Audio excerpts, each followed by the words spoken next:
On my last day as CEO, my daughter-in-law raised a toast. To everyone who makes this company run, except the hag who owns it and steals the profit. My son burst out laughing. I just looked at my husband. He nodded. My next words left her frozen. Before we continue, comment where you're watching from and subscribe to the channel. We'd love to see how far our stories are reaching. But let me start from the beginning of that evening, because the pain I felt didn't begin with Victoria's cruel words. It started the moment I walked into the conference room that had been decorated for what everyone believed was my retirement celebration. The room buzzed with conversations that died the second I appeared in the doorway. 43 employees, people I'd worked alongside for decades, suddenly found their champagne glasses fascinating.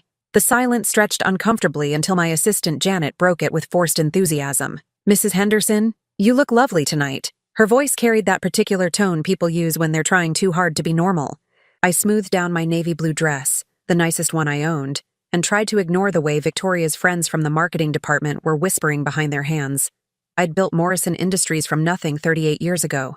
Started in my garage after my first husband died, leaving me with a 2-year-old son and enough debt to drown in. Back then, people laughed at a young widow trying to manufacture industrial cleaning supplies. Now we employed over 300 people across 4 states. Robert, my husband of 15 years, squeezed my shoulder as we made our way to the front of the room.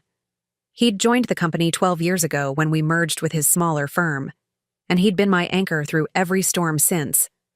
The way his jaw tightened told me he was as uncomfortable with this whole evening as I was. "Margaret," came Victoria's voice from across the room, sweet as poisoned honey. She glided toward us in a dress that probably cost more than most employees made in a month. At 34, she was everything I'd never been. Polished, educated, born into money. When David married her 6 years ago, I'd tried so hard to welcome her. I'd given her a position in the company, mentored her, treated her like the daughter I'd never had. "Victoria." I forced a smile. "The decorations look beautiful." "Thank you. I wanted everything to be perfect for your big day." Her eyes sparkled with something that wasn't quite warmth. "After all, it's not every day someone finally accepts they're too old to run a company." The words hit like ice water, but I kept my expression neutral. Around us, conversations resumed, but I caught the sidelong glances, the barely concealed smirks from Victoria's circle. She'd been working on this narrative for months, painting me as a doddering old woman clinging to power I no longer deserved. David appeared at Victoria's side, my son who'd grown into a man I barely recognized. Where once he'd been thoughtful and kind, now he seemed hollow, always agreeing with whatever Victoria said. He kissed my cheek with the mechanical affection of obligation. "Mom, you must be so relieved," he said, his voice carrying Victoria's coaching. "No more stress, no more long hours. You can finally relax and let younger people handle the business." Younger people. As if wisdom came with a birth certificate date instead of decades of experience. I'd guided this company through 3 recessions, adapted to changing markets, built relationships that had sustained us through impossible challenges. But apparently, at 68, I was suddenly obsolete. The presentations began with Janet reading a carefully prepared speech about my distinguished career and well-earned retirement. Each word felt like dirt being thrown on a grave I wasn't ready to occupy. Department heads shared sanitized memories, their words polite but distant, as if they were already mentally adjusting to new leadership. Through it all, Victoria stood near the front, accepting congratulations from people who assumed she'd be stepping into my role. She'd positioned herself perfectly over the past 2 years, volunteering for high-profile projects, making herself indispensable to daily operations. What they didn't know was that every move had been calculated, every smile hiding her true intentions. When the formal presentations ended, Victoria stepped forward, raising her champagne glass with theatrical flair. The room fell silent, everyone sensing this was the moment they'd been waiting for. "I think it's time for a real toast," she announced, her voice carrying to every corner of the room. "To all the hardworking people who've made Morrison Industries the success it is today, to the employees who arrive early and stay late, who pour their hearts into their work, who actually care about this company's future." A few people raised their glasses hesitantly, unsure where this was heading. Victoria's smile turned sharp, predatory. "To everyone who makes this company run, except the hag who owns it and steals the profit." The words hung in the air like smoke from an explosion. Someone dropped a glass. Janet gasped audibly. But what cut deepest wasn't Victoria's cruelty. It was the sound that followed. David's laughter. My son, the boy I'd raised alone, who I'd sacrificed everything for, threw back his head and laughed as if his wife had told the funniest joke he'd ever heard. Other voices joined in, nervous at first, then growing bolder as they realized they were safe in their pack mentality. I stood frozen, feeling every eye in the room on me. Some faces showed embarrassment, others barely concealed glee. These people had eaten at my table, had come to me with their problems, had built their careers on the foundation I'd created, and now they were laughing at my humiliation. The silence after the laughter died was deafening. Victoria stood there triumphant, clearly expecting me to crumble, to shuffle out in shame and leave her to claim her prize. David was still grinning, finally free to show his true feelings about the burden of having an aging mother who refused to step aside. That's when I turned to Robert. My husband's face was granite, but his eyes held the question we'd discussed so many times in the privacy of our home. Are you sure? This will change everything. I gave him the slightest nod. Robert straightened his shoulders and looked directly at Victoria, his voice cutting through the silence like a blade. Actually, Margaret isn't retiring. The room went dead quiet. Victoria's triumphant expression flickered. I stepped forward, my voice steady despite the pain crushing my chest. That's right. I'm not retiring. I let the words sink in before delivering the blow that would change everything. I'm selling the company. Victoria's face went white. David's mouth fell open. The champagne glass slipped from someone's nerveless fingers, shattering on the floor like all their assumptions about the future. The sale was finalized this morning, I continued, my voice growing stronger with each word. Morrison Industries now belongs to Hartfield Corporation. They'll be conducting their own review of all personnel and operations. In that moment, watching Victoria's world collapse around her, I felt something I hadn't experienced in years. Not joy, exactly, but a profound sense of justice. She'd tried to destroy me with words, to humiliate me in front of people who'd once respected me. But words were just air, and respect had to be earned, not inherited. The room erupted in shocked murmurs, but I was already turning toward the door, Robert's steady presence at my side. I'd spent 38 years building something beautiful, and I'd rather see it in the hands of strangers than watch it be corrupted by people who valued cruelty over character. Behind me, I could hear Victoria's voice rising in panic, demanding answers that would have to wait until tomorrow. Tonight, I was done being anyone's victim. That night, lying in bed next to Robert, I couldn't sleep. The image of David's laughter kept playing in my mind like a broken record. When had I lost my son? When had the boy who used to bring me dandelions and call them roses turned into a man who could laugh at my humiliation? I knew the answer, even though admitting it felt like swallowing glass. It started 6 years ago, the day David brought Victoria home for Sunday dinner. She'd been charming that first evening, asking all the right questions about the business, expressing admiration for what I'd built. David's told me so much about how you started Morrison Industries, she'd said, her smile warm and genuine. It must have been incredibly difficult, raising him alone while building a company. I'd been touched by her interest, her apparent understanding of the sacrifices I'd made. When David announced their engagement 3 months later, I'd been genuinely happy. My son had found someone who seemed to appreciate not just him, but the family legacy we'd built together. The changes started small, so subtle I barely noticed them at first. Victoria would mention during family dinners that some companies were modernizing their leadership structures, or casually comment on articles she'd read about multi-generational workplace challenges. She never said anything directly about me being too old, but the seeds were planted. Then came the suggestions disguised as concern. Margaret, you've been working so hard lately. Maybe you should consider reducing your hours. Or, David and I were talking, and we think you deserve to enjoy your golden years instead of stressing about quarterly reports. Golden years. As if living meant nothing more than waiting to die comfortably. The real turning point came 2 years ago, during the Henderson account crisis. We'd been Morrison Industries' biggest client for 15 years, and their CEO had suddenly threatened to pull their contract over delivery delays, caused by a supplier problem completely outside our control. I'd spent 3 days on the phone, calling in favors, negotiating compromises, using relationships I'd built over decades to save that account. When I finally secured a new agreement that kept Henderson happy and our employees working, I'd been exhausted, but triumphant. Victoria's response still burned in my memory. Well, that was dramatic. she'd said during the company meeting where I announced we'd saved the contract. A younger executive might have handled it more efficiently without all the emotional phone calls.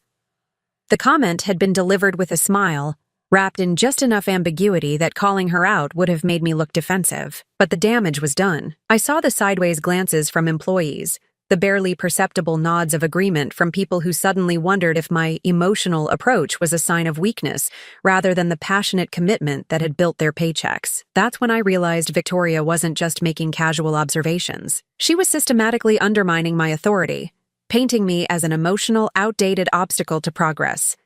Every suggestion about my age, every comment about modern business practices, every seemingly innocent remark about succession planning was another drop of poison in the well of respect I'd spent decades building. David, my trusting, loyal David, absorbed it all without question.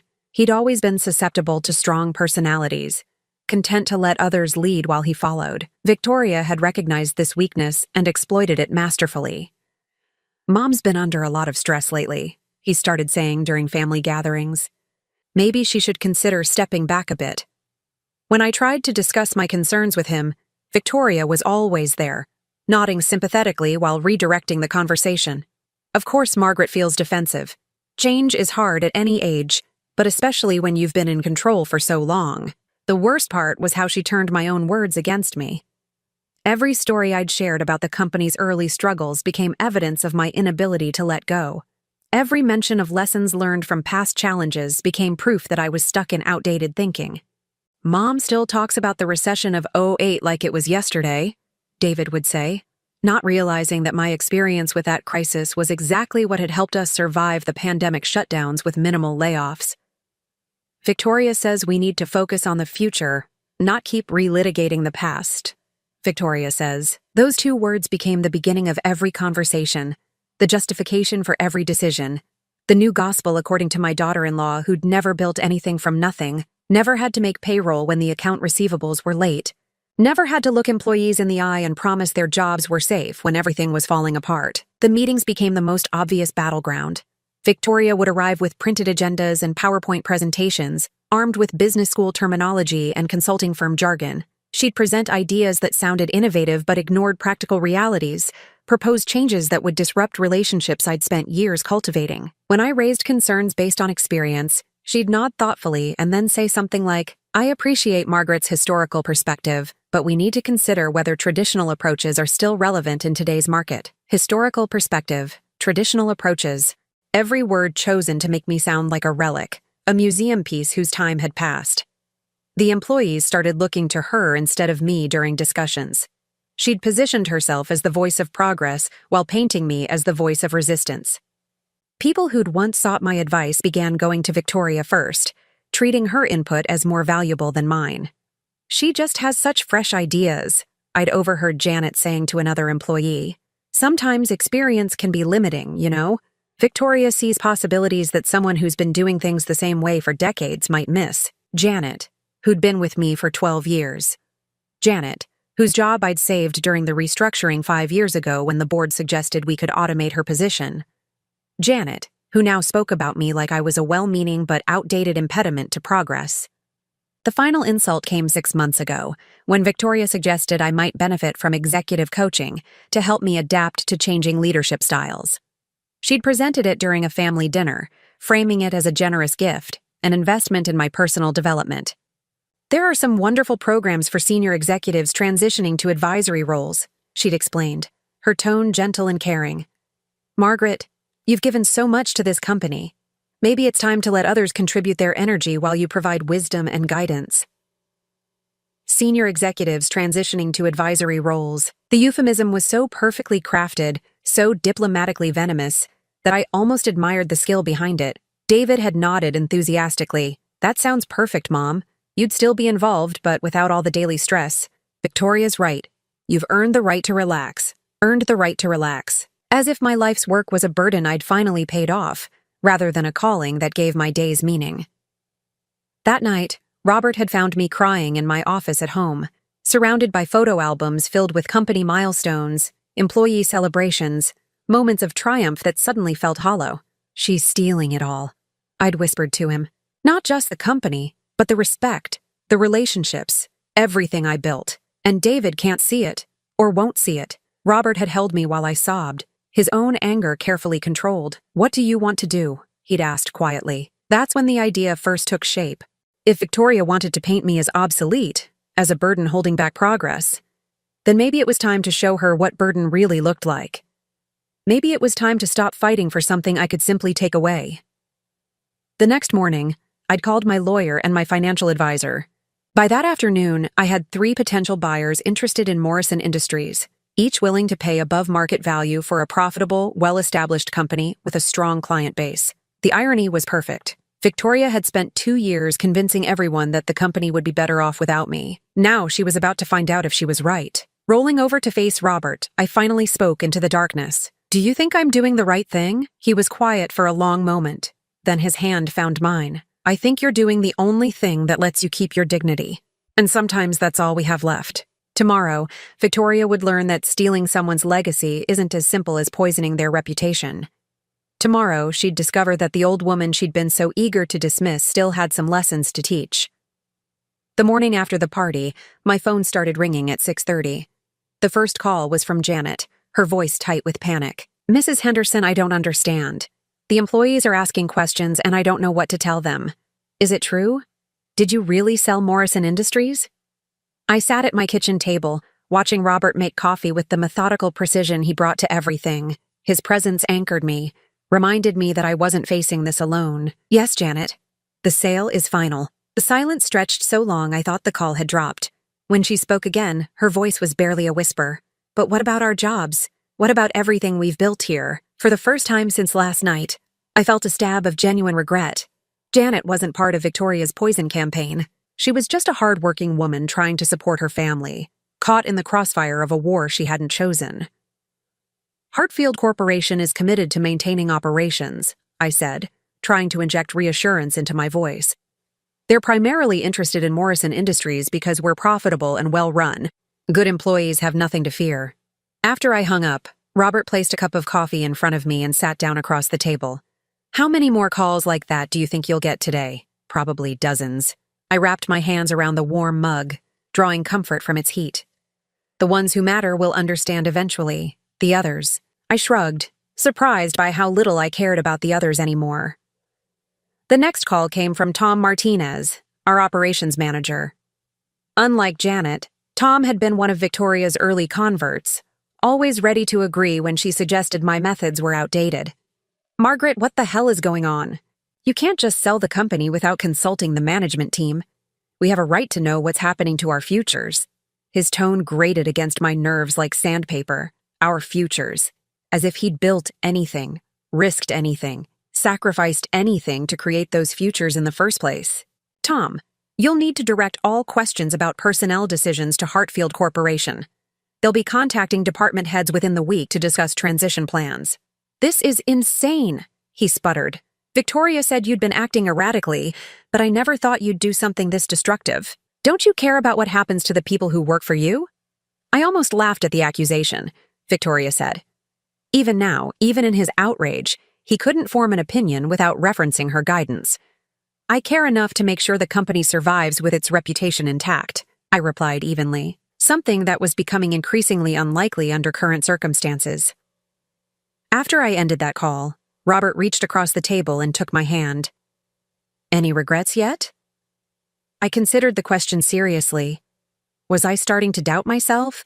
Was the magnitude of what I'd done beginning to sink in? "No," I said, and I meant it. If anything, these calls are reminding me why this was necessary. The third call was the one I'd been dreading most. David's voice crackled through the speaker, raw with emotion I couldn't quite identify. Hurt? Anger? Betrayal? "Mom, I need to understand what's happening. Victoria is beside herself. She keeps saying you've destroyed everything we worked for. Everything we worked for." The pronouns stung more than I'd expected. When had my life's work become a collective effort that somehow excluded me? "David, can you come over? This conversation needs to happen in person. I can't leave Victoria right now. She's not taking this well." Of course he couldn't leave Victoria. My son, who'd once run to me with every skinned knee and broken heart. now couldn't spare an hour to sit with his mother while his wife processed the consequences of her own cruelty. Then bring her, I said, though the words tasted bitter. We all need to have this conversation. They arrived an hour later, and I could see the change in both of them immediately. Victoria's usual polished composure had cracked, revealing something desperate and angry underneath. Her hands shook slightly as she clutched her purse, and her perfectly styled hair showed signs of anxious running fingers through it. David looked exhausted, his eyes red-rimmed with the telltale signs of a sleepless night spent managing his wife's emotional crisis. He barely met my gaze as they settled onto the living room couch, sitting close enough that Victoria could grip his arm for support. "Mom," he started, his voice carefully controlled, "help me understand why you would sell the company without discussing it with family first. I thought we were partners in this business." Partners. The word was Victoria's. I was certain of it. David had never spoken about our relationship in business terms before she entered our lives. "Partners discuss major decisions together," Victoria added, her voice sharp despite its tremor.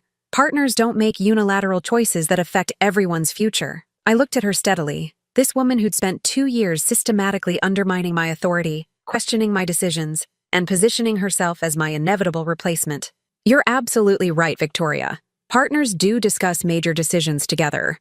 I paused, letting the words settle. "Which is why I found it interesting that you and David had apparently been discussing succession planning without including me in those conversations." The color drained from Victoria's face. David shifted uncomfortably, suddenly very interested in the pattern on Robert's area rug.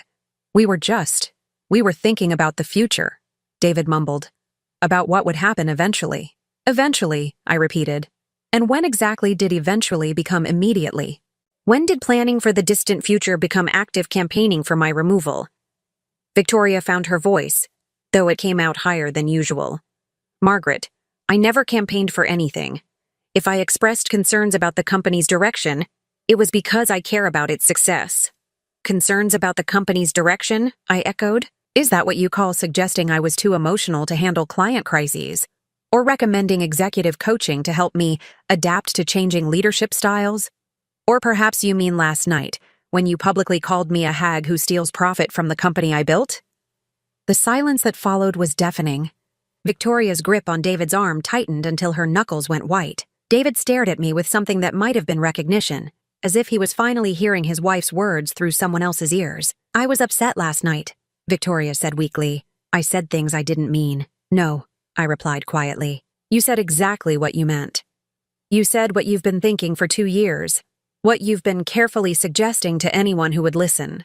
The only difference was that last night, you said it out loud." Robert cleared his throat softly. "Margaret, should you tell them about Hartfield's decision regarding personnel?" I'd been dreading this moment, but it was time.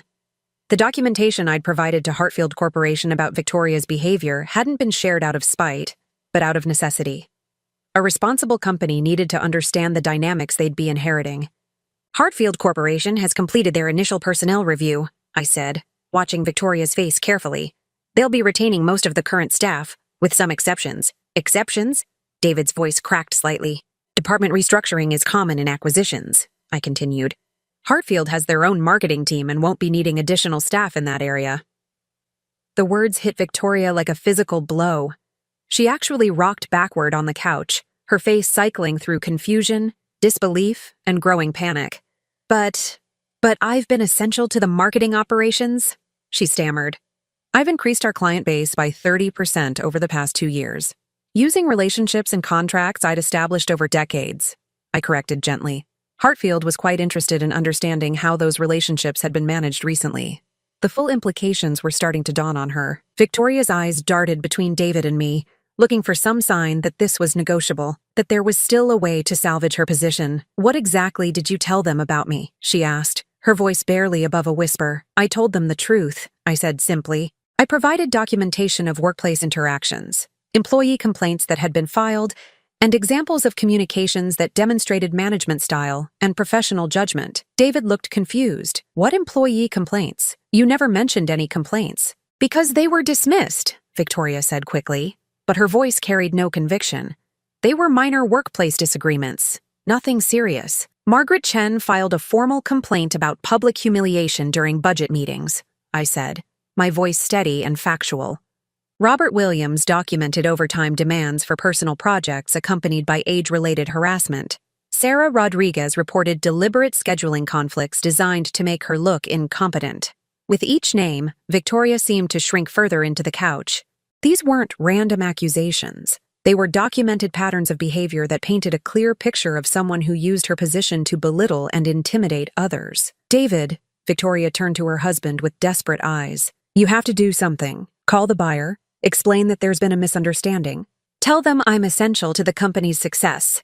But David was staring at me with a strange expression, as if he was seeing me clearly for the first time in years. "Mom, are you saying Victoria has been mistreating employees?" The question hung in the air like smoke. This was the moment I'd been dreading and anticipating in equal measure. This was when my son would have to choose between comfortable illusion and painful truth. "I'm saying that Hartfield Corporation makes personnel decisions based on documented performance and professional conduct," I replied. "What they decide about individual employees is their prerogative." Victoria shot to her feet, her composure finally shattering completely. "This is revenge, pure and simple. You're punishing me because I had the courage to say what everyone was thinking. You can't stand that people see through your act anymore. The accusation might have hurt a day ago. Now it just felt like confirmation that I'd made the right choice." "Victoria," I said, rising to face her, "if you believe this is revenge, then you've learned nothing from the consequences of your own actions." She started toward the door, then spun back around. "Come on, David. We don't have to stay here and listen to this." But David didn't move. He sat on the couch, staring at his hands, his entire world-view crumbling around him. "David?" Victoria's voice carried a note of panic now. "David, we're leaving." My son looked up at his wife, then at me, then back at his wife. For the first time in years, I saw him thinking for himself, instead of simply absorbing someone else's opinions. "Victoria," he said quietly, "I think I need to hear what Mom has to say." Victoria stood frozen in my living room doorway, her face a mask of disbelief as David's words sank in. For 2 years, she'd controlled every conversation, guided every decision, shaped every opinion. Now, for the first time, her husband was choosing to listen to someone else. "David, you can't be serious," she said, her voice climbing toward hysteria. "She's manipulating you, just like she's been manipulating this entire situation. Can't you see that?" But David wasn't looking at her anymore. He was looking at me with eyes that seemed suddenly older, wearier, as if he was waking up from a long dream. "Mom," he said quietly, "tell me about the employee complaints Victoria mentioned. Tell me everything." I glanced at Robert, who nodded encouragingly. This was the conversation I'd been avoiding for months, hoping that somehow David would see the truth on his own. But Victoria's influence had run too deep, her manipulation too skillful. Sometimes the only way to remove poison was to cut it out completely. "Let's start with Margaret Chen," I said, settling back into my chair. "She's 58 years old, been with the company for 14 years, started in data entry, worked her way up to senior accountant through night school and sheer determination. Last March, during the quarterly budget review, Victoria publicly criticized Margaret's reporting methods in front of the entire management team." David frowned. "What kind of criticism?" I pulled out a folder I'd prepared weeks ago, knowing this conversation would eventually come. Inside were printed emails, incident reports, and witness statements I'd been quietly collecting. Victoria told the room that Margaret's antiquated spreadsheet methods were holding back the accounting department's efficiency. She suggested that someone with more current technical skills should take over the quarterly reports. "That doesn't sound unreasonable," Victoria interjected, though her voice lacked its usual confidence. "If there were efficiency issues." "Margaret's methods weren't inefficient," I continued, looking directly at David. "They were thorough. Her reports caught discrepancies that automated systems missed." But Victoria wasn't interested in accuracy. She was interested in making Margaret look incompetent in front of her peers. I handed David a printed email from Margaret's file. "This is the formal complaint Margaret filed 3 days after that meeting. She wrote that she felt humiliated and questioned whether her age was the real issue Victoria had with her work." David read the email, his frown deepening. "What happened to this complaint?" "It was dismissed," Robert said quietly. Victoria's supervisor believed her explanation that she was simply trying to modernize departmental procedures. "Because Victoria is very good at making her cruelty sound like business necessity," I added. "She has a talent for wrapping personal attacks in professional language." Victoria moved away from the doorway, her hands clenched into fists. This is ridiculous. I was trying to improve efficiency, not attack anyone personally. If Margaret felt criticized, maybe she should have looked at her own performance instead of running to file complaints. The callousness in her voice made David's head snap up. He stared at his wife as if seeing her for the first time, and I recognized the expression on his face. It was the same look he'd worn as a child when he discovered that a friend had been lying to him. "There's more," I said gently. "Robert Williams, our IT support manager. 62 years old, been maintaining our computer systems for 8 years without a single major failure." I pulled out another set of documents. Victoria began requesting that Robert work overtime on what she called urgent system updates. These weren't company projects, they were personal tasks. Setting up her home office computer, troubleshooting her laptop, even helping her design PowerPoint presentations for outside consulting work she was doing. David's face went pale. She was using company employees for personal projects. When Robert tried to explain that these tasks weren't part of his job description, Victoria told him that in the modern workplace, employees need to be flexible and adaptive. She implied that someone his age might not understand how to be a team player. Victoria's laugh was sharp and defensive. Robert was being difficult. I offered to pay him overtime for the extra work. "Overtime that came out of the company budget," Robert pointed out, "not your personal account." I handed David another folder. Robert's complaint detailed 6 months of after-hours demands, along with comments about his slower processing speed, and suggestions that younger employees would be more responsive to urgent requests. "And this complaint was also dismissed?" David asked, though he already seemed to know the answer. Victoria's supervisor felt she was simply showing initiative by keeping older employees engaged with challenging projects, I said. The age-related comments were characterized as motivational rather than discriminatory.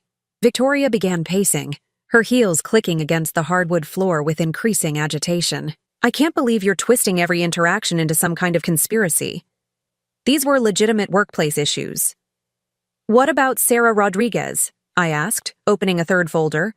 55 years old, cleaning supervisor, been keeping our offices immaculate for 6 years. David looked confused. What could Victoria possibly have had against a cleaning supervisor? Sarah works the evening shift, cleaning offices after business hours. Last year, Victoria began scheduling late meetings that required certain conference rooms to be cleaned again the next morning. When Sarah explained that the cleaning schedule was designed around normal business hours, Victoria complained to HR that Sarah was inflexible and didn't understand customer service. I pulled out a series of emails.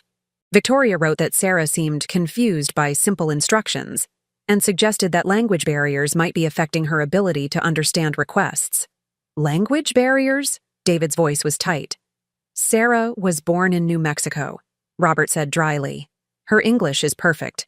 She's actually bilingual, which has been helpful when we've had Spanish-speaking clients visit the offices."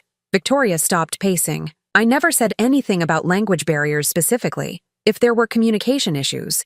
You wrote, and I quote, 'Perhaps we need cleaning staff who can better understand and respond to American business expectations.'" I read from the printed email. Sarah filed a complaint alleging ethnic discrimination. The silence that followed was suffocating.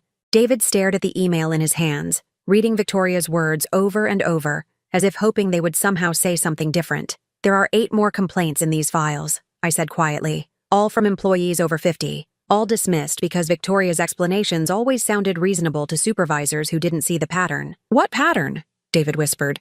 "Your wife systematically targeted older employees, using their age, experience, and background as weapons against them. She made them feel worthless, outdated, and unwelcome in their own workplace." Victoria finally exploded. "That's not true. I was trying to bring fresh thinking to a stagnant company. Sometimes that means making difficult personnel decisions.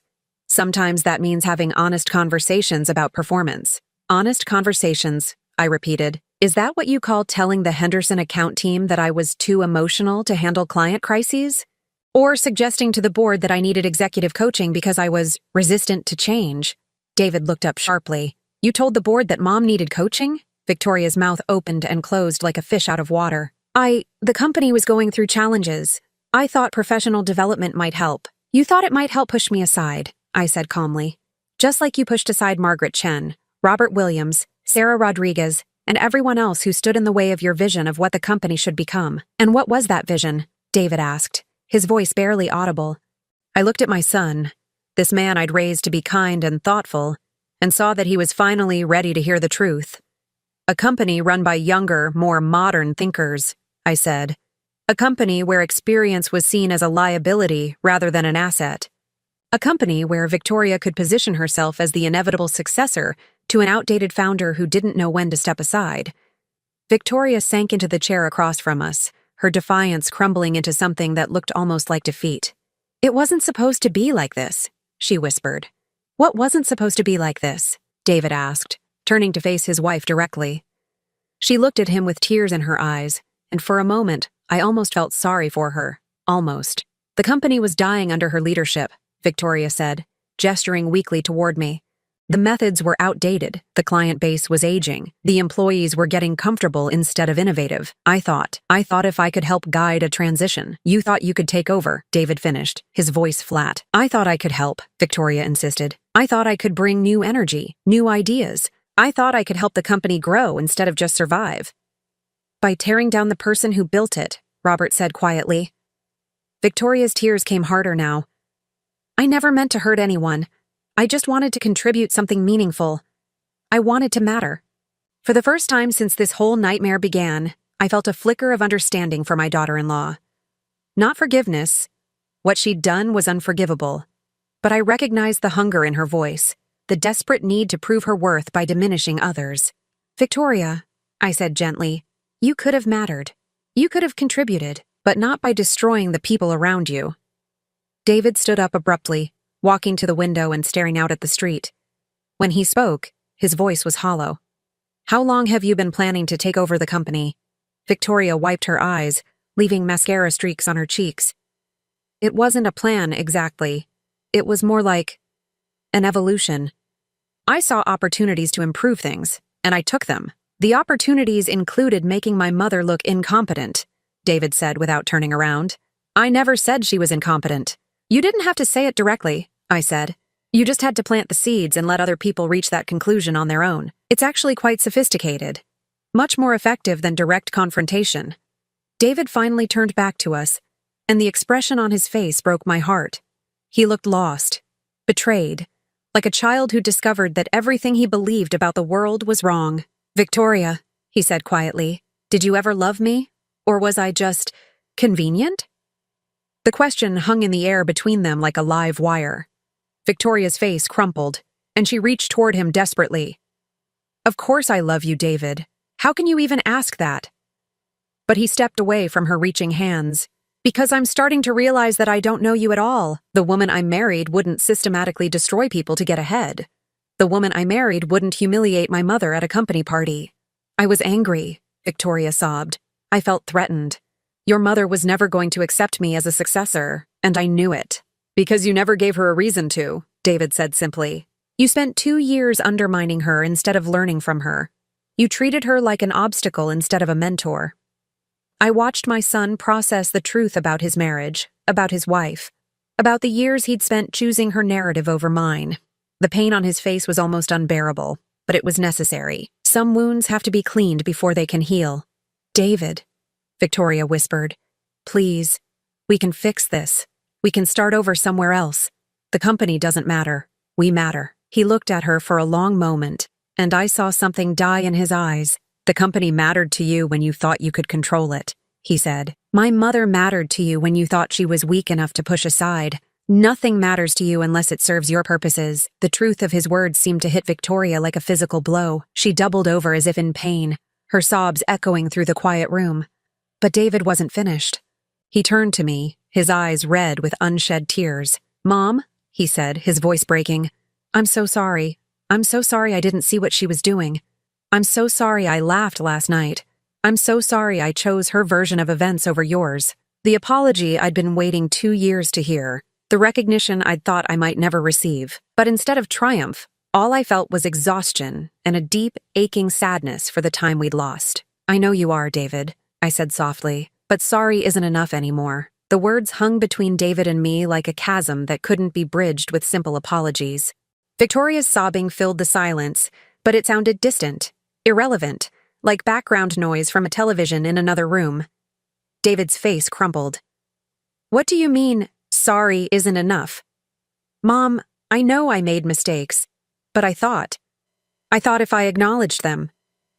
David, I said gently, acknowledgement is just the first step. The damage that's been done isn't something that can be fixed with an apology and a promise to do better. He sank back onto the couch, suddenly looking much older than his 36 years. Then what can I do? How can I make this right? Before I could answer, Victoria lifted her head, her mascara-streaked face desperate and calculating. Margaret, please. I know I made mistakes, but we're family. Families forgive each other. Families work through problems together. The audacity of her words nearly took my breath away. Even now, even after being exposed completely, she was still trying to manipulate the situation, still trying to position herself as a victim deserving of compassion. Victoria, I said, my voice steady despite the anger burning in my chest, you spent 2 years systematically destroying my relationships with my employees, my reputation in my own company, and my connection with my son. You don't get to claim the protection of family bonds that you've been actively working to sever. She wiped her nose with the back of her hand, a gesture that made her look younger and more vulnerable, which I suspected was intentional. I was wrong about a lot of things, but I never wanted to destroy your relationship with David. I love him. I love this family. You love what this family could provide you, Robert said quietly from his chair. There's a difference. Victoria turned toward him, her eyes flashing with something that looked like her old arrogance. You don't know anything about my feelings for David. You weren't there for all the private moments, all the times I supported him through work stress and family pressures. Family pressures that you created, I pointed out. David never experienced stress about disappointing me until you convinced him that my expectations were unreasonable. He never questioned his place in the company until you suggested he was being held back by outdated leadership. David was staring at his hands again, and I could see him running through memories, re-examining conversations and moments through this new lens of understanding. The process was painful to watch, like seeing someone realize they'd been living in a house built on quicksand. The worst part, he said finally, his voice barely audible, is that I defended you. When Mom would try to talk to me about concerns she had, I'd shut her down. I'd tell her she was being unfair to you, that she needed to give you a chance to prove yourself. Victoria reached for his hand, but he pulled away. David, I was trying to prove myself. Maybe I went about it the wrong way, but I was trying to earn my place in this family, in this company. By pushing everyone else out, he said, looking at her directly for the first time since the conversation began. By making them feel small and worthless so you could feel big and important. That wasn't my intention. Your intentions don't matter, David said, and I heard an echo of my own voice in his words. The impact matters. The results matter. The people you hurt matter. I felt a flicker of pride watching my son finally think independently, finally judge actions by their consequences rather than their stated motivations. But the pride was tempered by sadness for all the time we'd lost, all the conversations we should have had, all the support I could have provided if Victoria hadn't been standing between us. Victoria stood up abruptly, pacing to the window and back. Fine. I made mistakes. I hurt people. I'm willing to admit that now. But Margaret, you've destroyed my career. You've made sure I can't work in this industry anymore. Isn't that punishment enough? The question revealed everything about how she still saw the situation. Even now, she viewed her exclusion from Hartfield Corporation as punishment rather than consequence. She couldn't understand that her behavior had made her unemployable, not my documentation of it. Victoria, I said carefully, I didn't destroy your career. I provided Hartfield Corporation with accurate information about workplace dynamics they needed to understand. What they chose to do with that information was their decision. You could have chosen not to provide it, she shot back. You could have given me a chance to start fresh with the new owners. The way you gave Margaret Chen a chance to start fresh after humiliating her in front of her colleagues? Robert asked. The way you gave Robert Williams a chance to do his actual job without harassment? The way you gave Sarah Rodriguez a chance to work without having her heritage questioned? Victoria flinched at each name, but her defensive posture didn't soften. Those situations were different. Those were legitimate workplace issues. No, David said suddenly, his voice stronger than it had been all morning. They weren't different at all. You saw people you considered obstacles, and you found ways to diminish them. You did the same thing to my mother that you did to those employees, except you used me as your weapon instead of HR complaints. The accuracy of his assessment seemed to hit Victoria like a slap. She stared at him, her mouth opening and closing without sound. David, she finally whispered. I never meant to hurt your mother. I never meant to hurt you. But you did, he said simply. And the fact that it wasn't your intention doesn't make the damage disappear. I watched this exchange with complicated feelings. Part of me was relieved that David was finally seeing clearly. Part of me was proud that he was taking responsibility for his own choices instead of just blaming Victoria for deceiving him. But part of me was also heartbroken, watching my son's marriage disintegrate in my living room, even though I knew it was necessary. "What happens now?" David asked, looking between Victoria and me. "Where do we go from here?" Victoria jumped on the question like a lifeline. "We work on rebuilding trust. We go to counseling. We figure out how to be a family again.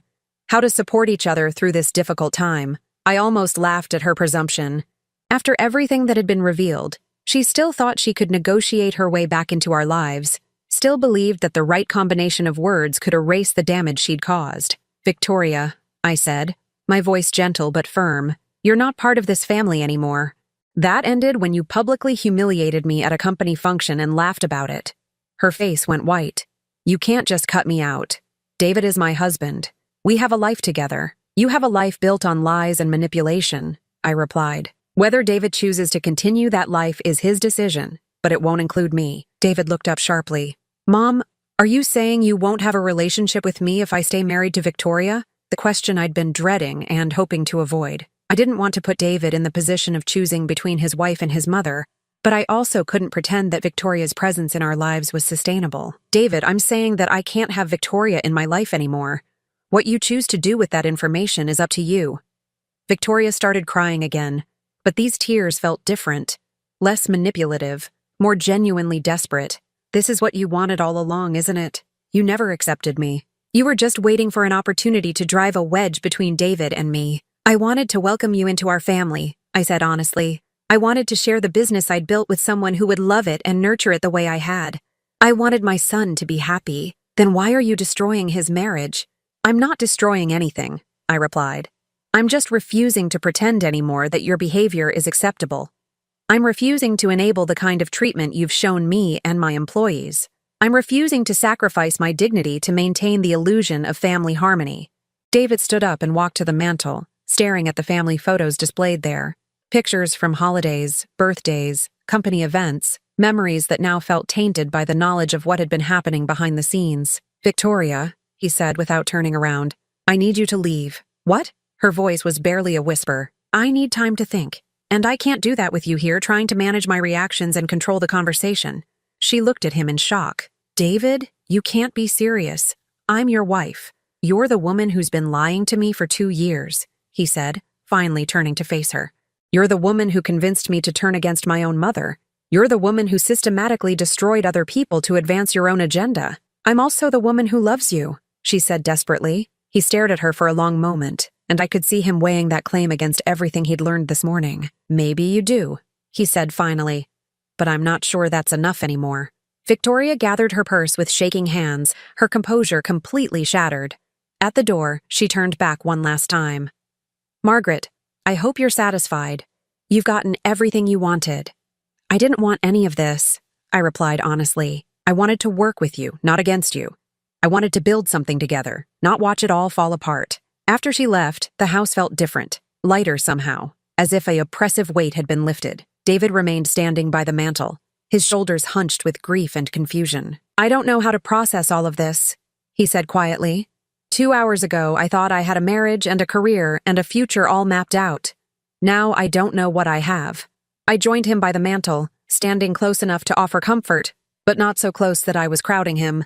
"You have time to figure it out. You have space to make decisions based on what you actually want, instead of what someone else is telling you to want." "Do I have a mother who forgives me for being an idiot?" he asked, his voice cracking slightly.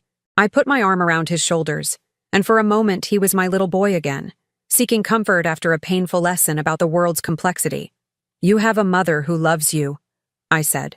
"But David, forgiveness isn't the same as pretending nothing happened. We have work to do if we want to rebuild our relationship." He nodded, leaning into my embrace. "Where do we start?" "We start with honesty," I said.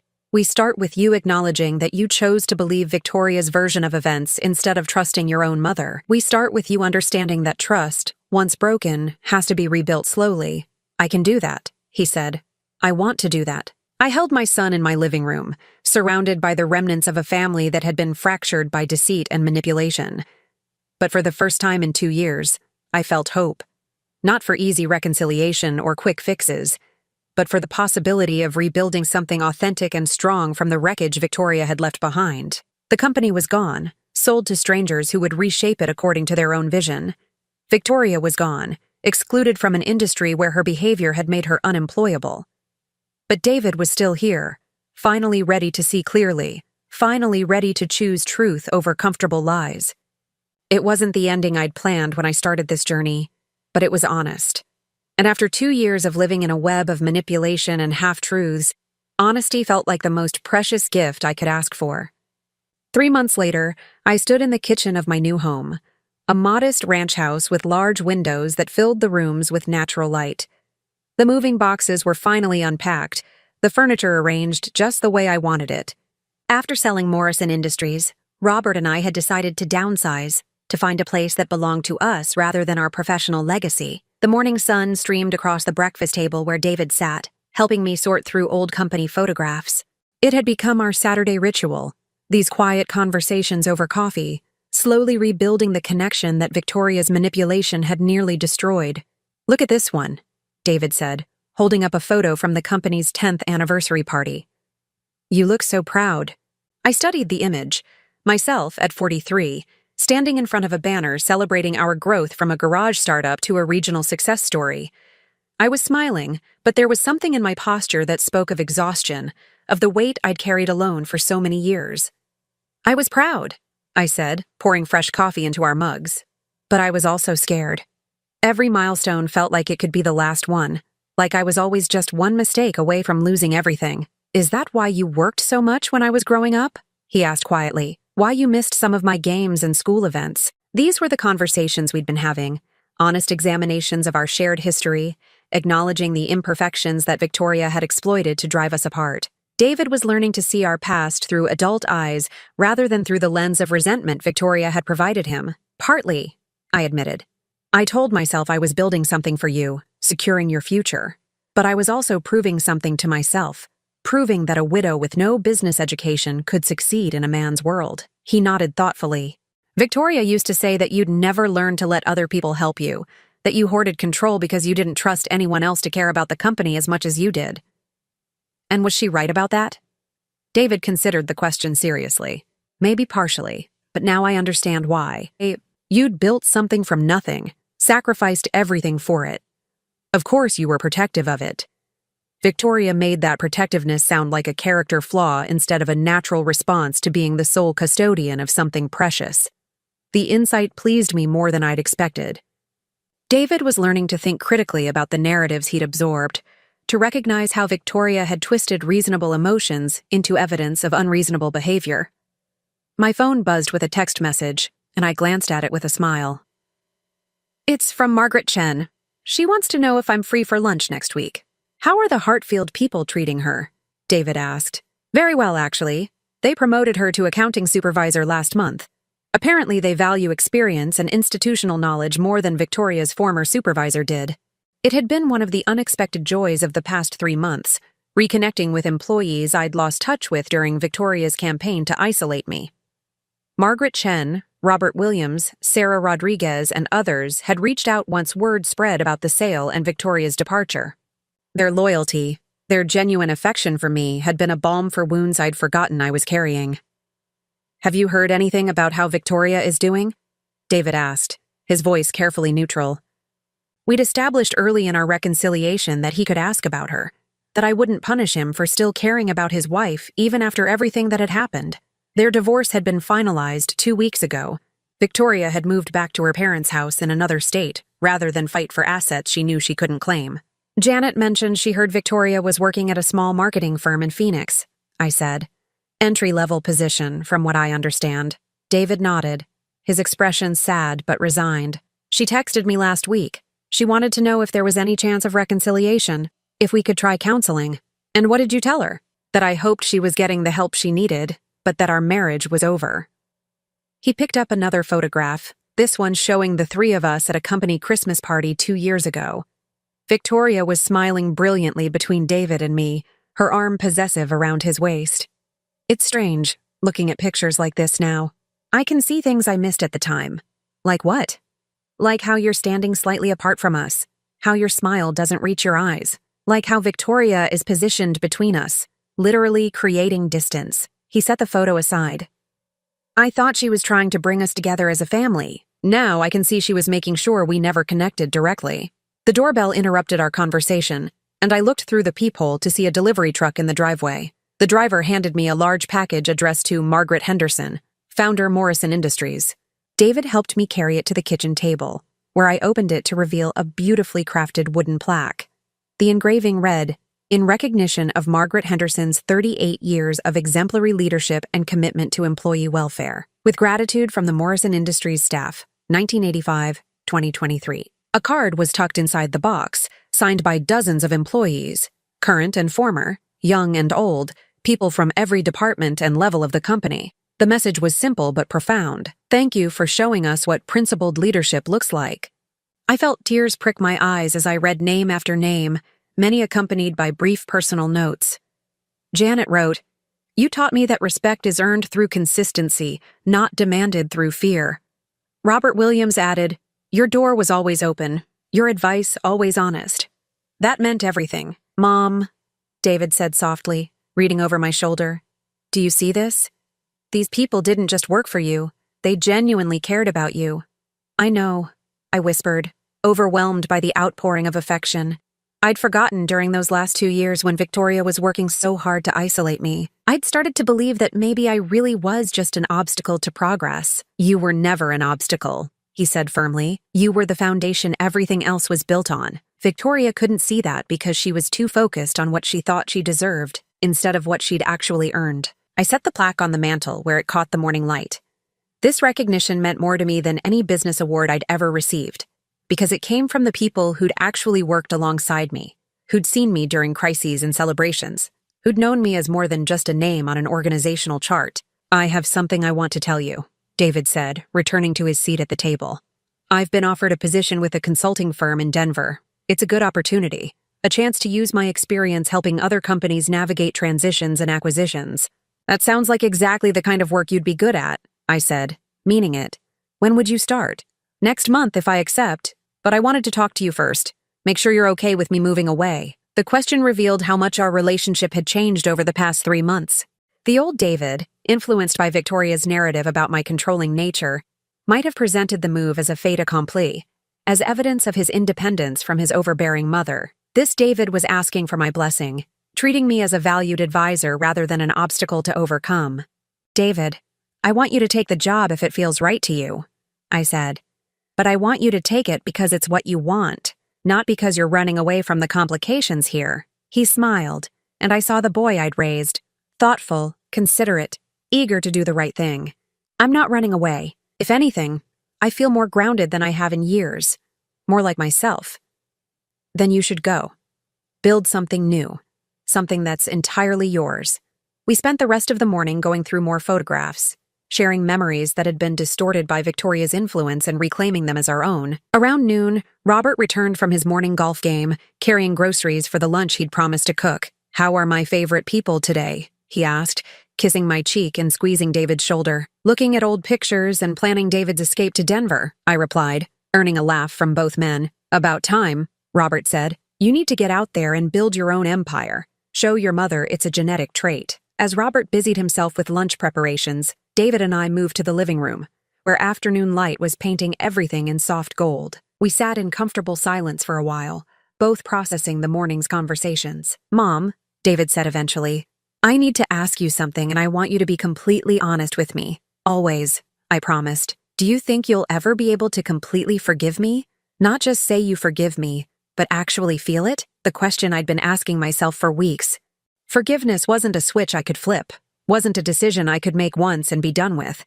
It was a process, messy and nonlinear, complicated by love and disappointment and hope. "I think forgiveness is something we build together," I said carefully. "Every honest conversation we have, every time you choose to see me clearly instead of through someone else's interpretation, every time you trust me enough to be vulnerable, Those are the building blocks of forgiveness. He nodded, understanding. And if I mess up again? If I make mistakes or disappoint you? Then we'll deal with it honestly, the way families should. We'll talk about it instead of letting someone else interpret it for us. We'll choose trust over suspicion, direct communication over manipulation. I can do that, he said. I want to do that. Good, I smiled, because I'm not going anywhere. I'm not retiring. I'm not fading away. I'm not becoming a sweet old lady who stays quiet to keep the peace.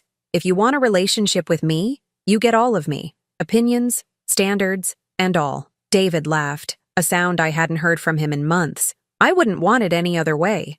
That evening, after David had left and Robert had settled into his favorite chair with a book, I found myself back on the porch, looking out at the quiet neighborhood street. The house across from us had a family with young children, and I could hear them playing in their backyard, their laughter carrying on the evening breeze. 3 months ago, I'd been the CEO of a successful company, respected in my industry, financially secure, but emotionally isolated. Now I was unemployed, living in a smaller house, with an uncertain future stretching ahead of me. By most measures, I'd lost more than I'd gained.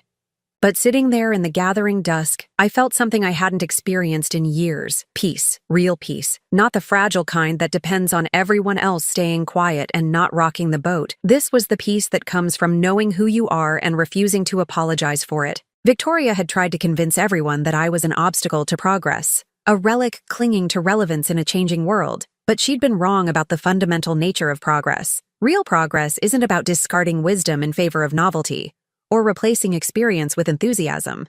Real progress is about building on strong foundations while adapting to new circumstances. I'd given Morrison Industries the strongest possible foundation: ethical leadership, loyal employees, solid client relationships, and sustainable business practices. What Hartfield Corporation chose to build on that foundation was their business now. But I was confident they'd chosen well. They'd kept the employees who mattered, promoted the people Victoria had tried to diminish, and apparently valued institutional knowledge over flashy presentations. My phone buzzed with a text from Janet. Mrs. Henderson, I know you said you weren't ready to think about working again, but there's something I'd like to run by you. Would you be interested in helping other small business owners navigate transitions and acquisitions? I think there might be a real need for that kind of consulting. I smiled, typing back. Tell me more. Maybe retirement wasn't in my immediate future after all. Maybe there were other companies that could benefit from the lessons I'd learned, other families that needed help navigating the complex dynamics of family businesses. Maybe Victoria's campaign to push me aside had actually freed me to do something even more meaningful than running a single company. Robert appeared in the doorway, holding 2 glasses of wine. Plotting your next move? He asked, settling into the chair beside mine. Maybe, I admitted. Janet thinks there might be a market for my particular brand of experience. Your particular brand of not taking nonsense from manipulative people who mistake cruelty for strength? He asked with a grin. Something like that. We sat in comfortable silence, watching the neighborhood settle into evening routines. Porch lights flickered on, children were called inside for dinner, the day's activities wound down into the quiet promise of rest. Do you have any regrets? Robert asked quietly. I considered the question seriously. Did I regret selling the company instead of fighting to keep it? Did I regret the way I'd handled Victoria's campaign against me? Did I regret the months of alienation from David? I regret that it took me so long to recognize what Victoria was doing, I said finally. I regret that I let her drive a wedge between David and me. I regret that other employees got hurt in the crossfire. But not the sale itself? No, I said with certainty. The sale protected something more important than my ownership of the company. It protected my integrity. If I'd stayed and fought, I would have had to become something I didn't want to be. I would have had to play Victoria's games, use her tactics, compromise my principles to compete with her manipulation. Robert raised his glass in a small toast. To integrity, then, and to new beginnings. To new beginnings, I agreed, touching my glass to his. As the stars began to appear in the darkening sky, I thought about David packing for his move to Denver, about Victoria starting over in Phoenix, about the employees at Morrison Industries adapting to new leadership. All of us were beginning new chapters, finding new ways to define ourselves beyond the roles we'd played in the drama that had consumed the past 2 years. Victoria had called me a hag who stole profit, had tried to paint me as a grasping, selfish obstacle to progress, but she'd been wrong about everything that mattered. I wasn't holding anyone back. I was the one who'd built the platform everyone else was standing on. I wasn't stealing from the company. I was protecting the values that had made it worth stealing in the first place. The future stretched ahead of me, uncertain but full of possibility. For the first time in decades, I could choose what to do next based on what I wanted rather than what was expected of me. I could use my experience to help other entrepreneurs navigate challenges, could mentor young business owners without worrying about hidden agendas or competitive manipulation. I could be exactly who I was without apology or compromise. It was, I realized, the retirement gift I'd never known I wanted, the freedom to be authentically myself, surrounded by people who value that authenticity instead of trying to reshape it for their own purposes. Victoria's toast had been meant to humiliate me, to diminish me in the eyes of people I'd spent decades serving. Instead, it had freed me from the exhausting work of pretending that everyone's opinion mattered equally, that all perspectives deserved the same consideration regardless of their foundation in truth or malice. Some battles are won not by fighting harder, but by choosing not to fight at all. Some victories come not from defeating your opponents, but from refusing to become the kind of person who would use their tactics. In the end, I'd kept the only thing that really mattered: my integrity, my dignity, and the respect of people whose opinions were actually worth having. Everything else was just business.